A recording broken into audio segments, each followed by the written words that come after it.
You are listening to Sustainable from Agribusiness Global, covering the crop protection, biologicals, and plant health markets advancements towards creating a healthier planet. Welcome to Sustainable. I'm Renee Targus, editor of Agribusiness Global, and your host for today's podcast. Today we're interviewing Arne Pingel, president of EBIC and the new head of strategic marketing at Rovensa Next. Welcome, Arne. Thank you very much for having me, Renee. Yeah, it's great to have you. I know we've talked in the past about EBIC, and we were at the EBIC conference last year. And so I know you've got a lot of great insights on the market and what's happening. But I think what I'd like to know is that, Rovensa Next acquired 10 international companies rather quickly in the last couple of years. I had talked to Eric Van Innis last year about this. How's the company handling these mergers currently? Renee, that's a very, very good question. From my past, integrating one company with the other one is already a big task. So coming to Rovensa Next and having joined them at the beginning of this year, this is a fantastic opportunity, not just for me personally, but I think also for the whole industry and market. As you said, Rovensa Next has acquired 10 bionutrition and biocontrol companies that were so far organized into a global network aimed to be the global leader in the biosolution sector. Since the announcement of Rovensa Next, there were even 2 more companies that joined us. One was the leader in the Mexican market, Cosmocel, and the other one is the US-based AgroK, also a leader in the biostimulant market. It keeps us busy, keeps us very busy. It's very interesting times. And of course, the success of all these mergers lies in the unique portfolio that we want to offer to the market, to the growers as opportunities.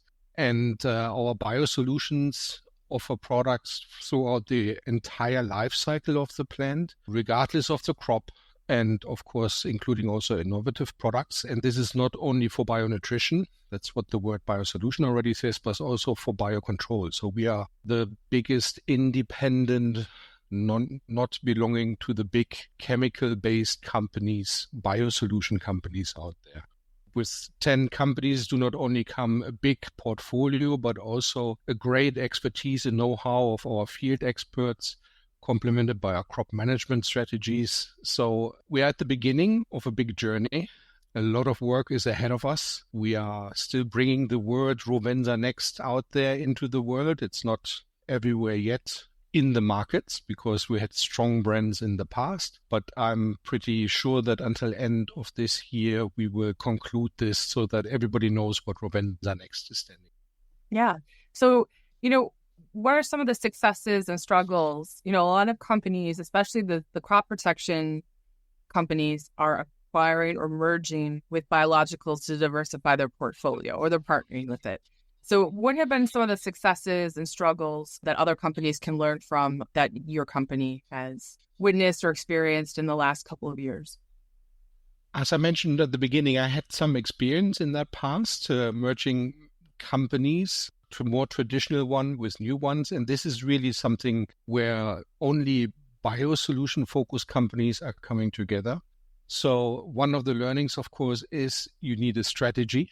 And you need to walk the talk. Strategies, usually that's the old saying, do not just fail because they were bad strategies, but usually due to bad implementation. So be transparent, talk to the people, talk to the companies, integrate everybody. And then we are pretty sure that in the 90 countries where all the different Rovensa Next operations are active so far, we will be soon becoming market leaders or one of the leading companies that can offer solutions to growers so that they're not only going with one company or 2, but that they have more opportunities to pick their solutions. What we can also learn is the different approaches from different companies in different markets. Biostimulants, that comes with the nature, I think, of the product group, commoditized. And I say that also as the president of EBIC, a little bit from the beginning. You don't have really patent protections in there. You can patent uses. You have trade secrets and how you manufacture the products. but it's not like an active ingredient from the synthetic market that you can patent and therefore it's protected. And that's your success to market. You really need to be close to the growers. You need to be a partner of the grower. You need to have boots on the ground. And that's exactly what I see now with all these companies that are coming together under Rovensa Next, what will be the success for the future. So what about some of the struggles that maybe, you have talked about strategies. You've got all these different companies, all these different, regions of the world, cultures, different languages. So what has Rovensa Next kind of done to try to keep everybody on the same page or working and collaborating together? Is there the system of meetings? Is there some sort of thing where you get everyone together? Like kind of what's been your methods? So we're in the progress exactly of doing that. As I said, the Rovensa Next, the name was only announced somewhere in spring last year. We're going through the process now of merging the companies, looking into the different processes on how can we optimize them, where did we do something good, where were struggles in the past and the learnings out of that, and that we can share these over all the 12 companies. That's the biggest struggle. Having 12 different identities and merging them into one. I don't think anybody will be surprised of that. Even I don't have the magic wand that can do things overnight. So it's a question of time that you come together. It's not just flipping the switch, but you need to bring people together. You need to build a new company culture. As I said, processes is one important thing. You need to talk. And let's not forget that most important, you need to talk to growers and explain to them that there's a new name out there, possibly even a new face, because markets from salespeople or technical people can be differently divided from future on. A lot has to do with communication. Sometimes everybody who has gone through a similar process maybe can feel a little bit the blood, sweat, and tears that are coming through this. When you have to communicate and you wish to be a little bit more productive, but you need to sit down again and explain people what do you want to achieve and how do you want to achieve that. But only together with the people you can do that. Not alone, not top down, pure. You need to integrate everybody, including growers, including the distribution network. Yes, so it's all about relationships. I think that's, yes. That's what I'm hearing about in this industry a lot. Do you think that that's an important part of, getting these companies to work together and the culture is the virtual working, or do they need to see each other in face to face? Very, very good question. I think your audience will understand when I say that the market last year, beginning of this year, didn't develop as everybody was expecting it to, or even 3 years ago. So everybody was looking a little bit more on their cost side, and that of course means a little bit less traveling, like COVID, back to the times where we can, now you and I are also not sitting in the same room, we are talking via the internet to each other. And we are now coming to a point where we say, no, we need to sit in one room, because if you want to build a team, you need to sit together. For example, I will be traveling to Brazil next week with a couple of colleagues where we are sitting with our Brazilian colleagues for the first time really together, us Rovensa Next, to discuss how can we develop the market. We plan to continue that in the United States and then in Europe to cover the 3 main markets, plus Mexico, plus Southeast Asia or Asia in general. So yes, we live in a world that is very digitized.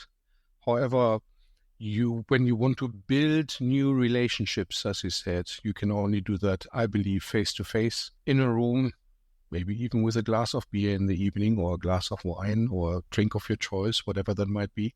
But you need to sit together, you need to create a memory. And from that point onwards, digital works. Yes. Yeah, that's what I keep hearing that. I know because everyone kind of went to digital, during COVID, and now people are realizing that to have those kind of, because it's, high pressure, a lot of stress, and you need to know who you're really working with and, kind of what they're like. So as the head of strategic marketing at Rovensa Next, what regions are you focusing on? You had just mentioned those 3 regions. When I had talked to Eric Van Innes last year, he was saying that he had his sights on the U.S., Canada, and Southeast Asia. If those are regions you're focusing on, what's the plan for building those relationships with ag retailers? we see, and I think that comes with the heritage of 12 companies coming together from different backgrounds, different portfolio, different cultural backgrounds. Of course, we see ourselves as a true global player. We do, like everybody in this industry, we do need to see, or we see some must-win markets: Brazil, Mexico, United States, some European countries, maybe India and China. These are the countries where you will need to be present, where you need to be successful in order to be one of the big players. You can't get around of that. But that doesn't mean that we're ignoring countries like Canada, like Chile, or Southeast Asian countries like Thailand, or even Australia and New Zealand, or England, who is not in the European Union anymore, or Africa. We are very strong in North Africa. We build our markets everywhere where we are together with our partners, with the distribution network.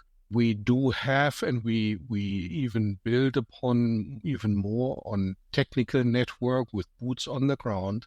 I always said it in the past, in every interview also, that I gave you a year ago only after being voted as a president of EBIC, that we need to be the partner as the industry in general, but also especially as Rovensa Next. We need to be seen as a partner for the growers and be at their side, explain when our products work, how they work.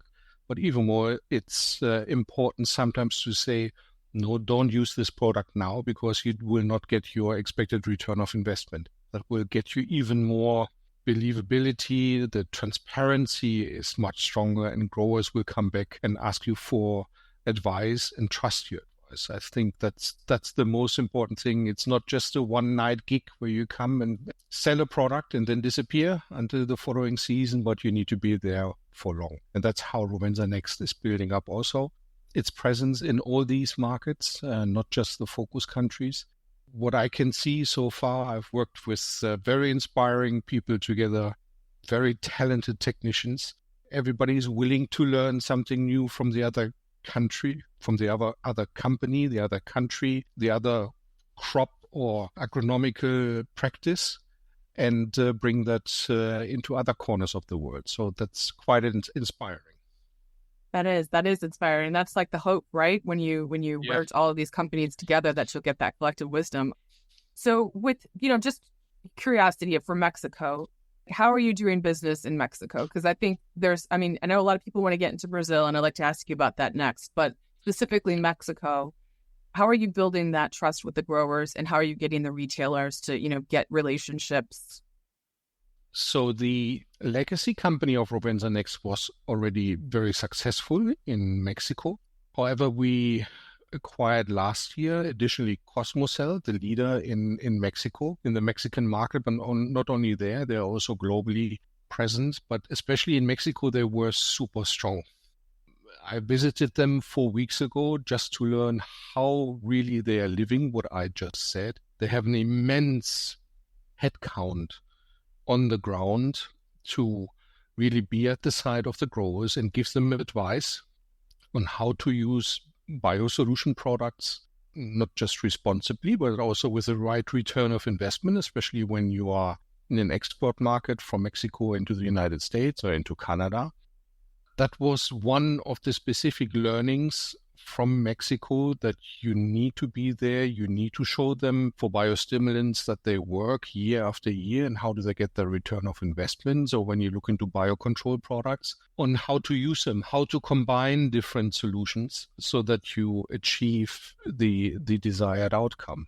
That was one of the very big learning for me, coming especially from Mexico, and we need to see how we can scale this also into other countries. What changes do you see happening in the world of biocontrols and biostimulants for 2024 and then 2025? I said it before, I think 23, 24, at least so far, were tough years for the whole industry. I had these discussions where we were wondering if this is the new normal that we're looking into after COVID and all the disruptions that we had from the COVID time, then followed by the Russian invasion in Ukraine and the disruption in energy, in transport opportunities, when there was also a ship blocking the Suez Canal.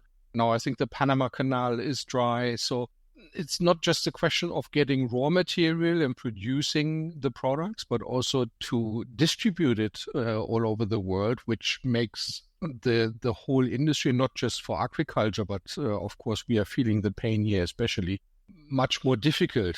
And in this VUCA world, we wonder, is this really the new normal?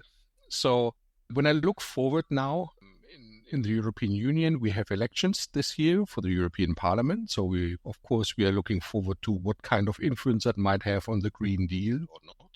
United States has elections, as you might know. Of course, that's also a question mark on how will that influence agriculture in the United States. But everything that's happening in Europe and in the US is not just staying there. It has an influence in the rest of the world as well. So what we need to be prepared for other disruptions that might come again, new requirements from governments or from authorities. In this case, I believe that especially for the markets of biosolutions, this is a huge opportunity, what's coming in our way. One of my predecessors at EBIC, as a president of EBIC, once said, don't let a good catastrophe or a good chance out of a catastrophe pass by, but use every chance that's coming out of that. When we're thinking about climate change, of course, how can we help growers to still feed the world sustainably despite adverse growing conditions? In the end, when we are looking into the forecasts of the markets, like Dunham Trimmer, that I think a lot of us is looking at as a company when it comes to biological market, who would have thought that out of 1 billion sales turnover, 1 billion sales globally in 2010, we would have had a forecast of 15 billion by 2029. All the markets are growing compared to the traditional crop protection markets, where I think a growth rate of 2 or 3% is already reason enough to open a bottle of champagne. We are always looking at market growth rates of 10, 12, or even 15%. And I do not think, I would be very much surprised if this trend would strongly deteriorate. Maybe in 23, we saw a little bit of a weaker growth than it was originally forecasted. However, it's still growing. That is an opportunity for all the companies out there, not just for Rovensa Next. Yeah, that's definitely well said. And I agree with every point you were making there, because that's what I'm hearing from the other parts of the market as well. Thank you for coming on the podcast. Thank you very much for the invitation. Thank you for listening to Sustainable from Agribusiness Global. You can find more podcasts, videos, news, e-newsletters, event, and webinar information at agribusinessglobal.com.